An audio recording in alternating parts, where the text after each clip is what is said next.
Joining us live in studio is chronic pain coach Gemma McFall after her own chronic problems with her back. Started looking at a different way, brain training, if you will. And we're speaking now to Marisa. Marisa, you've come through the other side of some of this work and bouncing into the studio today. Would you mind taking us back in time a little bit and tell us how bad the pain got and how you ultimately discovered Gemma? Yeah, sure. Thank you. I've always been really, I would class as quite fit and healthy. I have held really stressful jobs. So I was managing director in a big bank here. But I've never really felt, I didn't feel particularly stressed. And then, I had a baby, had postnatal depression with that, had pneumonia, just like the everything all together. I'd say the perfect storm, but the imperfect storm. Yeah, exactly. But I genuinely thought I was kind of out the weeds with that. And I was leaving the gym one day and all of a sudden didn't even trip. I just felt like a real strong pain in the top of my foot. And I left it, a couple of months like you do with all these things. You just think... Especially when you're a parent, you're like, well, it'll sort itself out. Haven't really got time to be addressing this right now. Yeah. If there's a baby problem, you're like straight to the paediatrician, no questions asked. So how long did it go on before you realised it actually wasn't getting any better?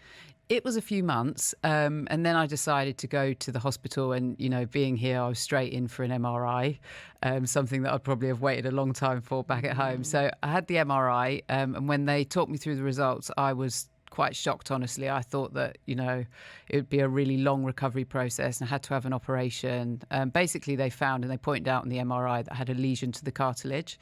And if I didn't have an operation, then I wouldn't be able to walk properly. And that would be it. All the things that I love doing would be off the table. So I was literally booked in for surgery.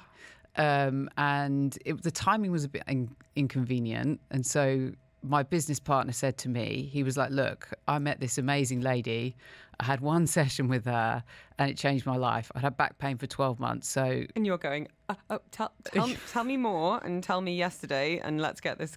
Okay. So, we said earlier that one session is probably on the more kind of unicorn side, but absolutely worth a shot before you go under the knife. My gosh. So tell us a little bit about your experience of having this therapy with Gemma. How did it go? What were your preconceptions and how did it unfold? Yeah, so I think because of, like I said, with my work background and stuff, I've always been a bit like, oh, just get on and deal with it. This sort of stuff doesn't affect me. And so when I was a bit apprehensive about meeting Gemma and I wasn't sure that it would work for me. But even within kind of, we had our initial chat and it took really 3 to 4 sessions before it started becoming more sustainable. But within, the first session, I felt better already because we'd addressed that pain piece that I was scared of. Because I remember saying to you, Gemma, in the first go, like, oh, I'm not going to be able to jump or I'm not going to be able to run again, and I'm okay with that. And you were like, stop talking like that. Yeah. How could you be okay with that? Like, where's this mind shift come from? And so, then we started working through it and you just really helped to retrain my brain over a number of sessions. Can I ask, we've had a question that made me think as well. Is this a form of hypnotherapy or is it completely different? No, it's not hypnotherapy. The first few sessions is education. It's as simple as that. It's education. The second part is around the personality, and I would describe that similar to executive coaching. Some of the trauma for past, I do techniques that will take people back into the past. But it's not hypnotherapy. The person can come back anytime they want, but only to help go to that emotion, process it and come back. I won't hold somebody in the past for weeks and weeks and weeks. So as we said, this is pain reprocessing therapy. Gemma, I just want to come back to a message we had earlier because we've had a similar message from Rob saying, what about chronic pain and long COVID? Would you mind explaining a little bit about the COVID piece and how that's contributed to a lot of people's pain or perception of pain? Yeah. So during, I'd already got rid of my back pain. And then COVID happened and my right eye started twitching like crazy. Like the throbby eye we get when we were tired? Yeah, or but worse? Like all day, every day. No one else could see it, but my eye was twitching. It was bizarre. But because I know what I know about this work, I thought, you know what, this is my eye twitching because I'm perceiving a a physical threat and there's no physical threat. And I thought, if my eye's twitching, then physical symptoms are happening to people all around the world right now. And I think what happened with COVID, like Marisa was saying, we keep going. And it's easier to feel physical pain rather than emotional pain. So just like Marisa, I would never have described myself as stressed. Definitely would never have used the word anxiety, yet I had back pain. Why? Because it's easier to have back pain than to address anything else. But can I ask then, there must be some people that have pain for very real physical reasons. So would you mind, what I'm trying to kind of ascertain is that this can be hugely helpful in a lot of situations, but not necessarily a magic bullet for people who might have, had a terrible break or dislocation or whatever that might be. How do you ascertain who's a good candidate for this? Yeah, so a dislocation of a shoulder, ouch, could be, you address that with a medical professional. If that shoulder's still hurting after 3 months, that's chronic pain, and that's where I can help. Okay. The way I assess people if I can help, we're looking for evidence. So personality types, as we mentioned, possible things from the past, doesn't even need to be big trauma, and general beliefs around pain. It's sometimes useful to look back at people's parents and see, what did your parents have when they were younger? Did they have a lot of chronic pain as well? Or were they like, oh, your body will fix itself, which is the truth. Your body tends to fix itself. So how are you, Marisa, now? Having been through this, and you said it was kind of 3-4 sessions of re-education around the concept of pain. You're talking about personality and past, and I guess how that kind of showed up for you. Was it like a weird alleviation of the pain? Was it sudden? How did it feel or not feel? It was, so I'd say within the first couple of sessions, I noticed a difference because I was able to, when the pain kicked in, I was like, I'm going to think about something else now. Like, I know it hurts, but I don't need to waddle down the stairs. Yeah, I'm not going to indulge this. Yeah, exactly. So I started to do that fairly quickly.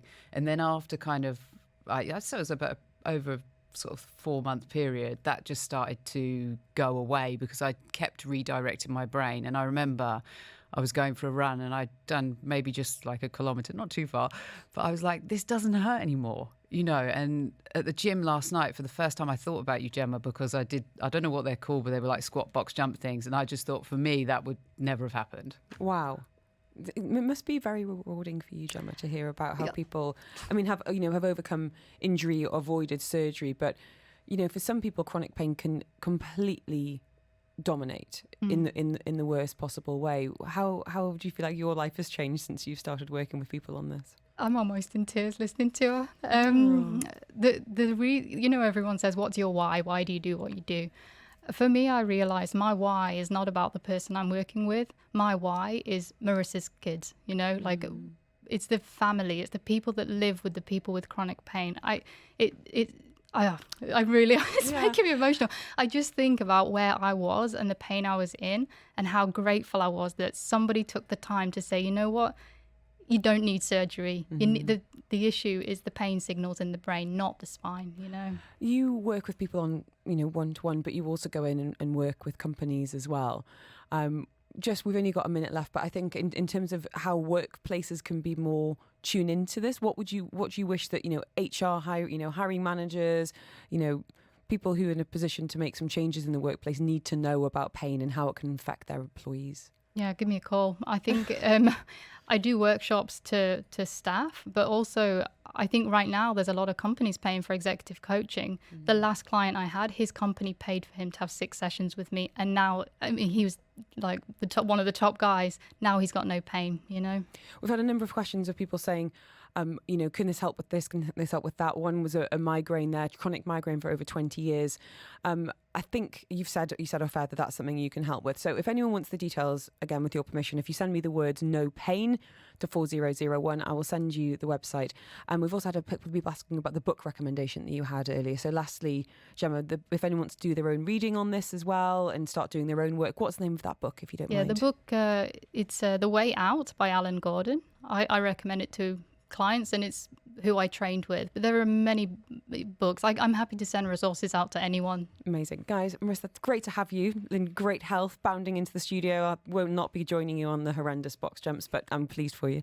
And Gemma McFall, thank you so much. I think it's a topic that is really in need of re-education, and it sounds like you're doing some great work around that. As I said, if you want details of Gemma, send me the words "no pain" to 4001. Be very happy to connect you off air, and wishing you all a very happy and healthy few days ahead. Now, we have got Harry Styles now on Dubai Eye 103.8. I frankly couldn't be happier.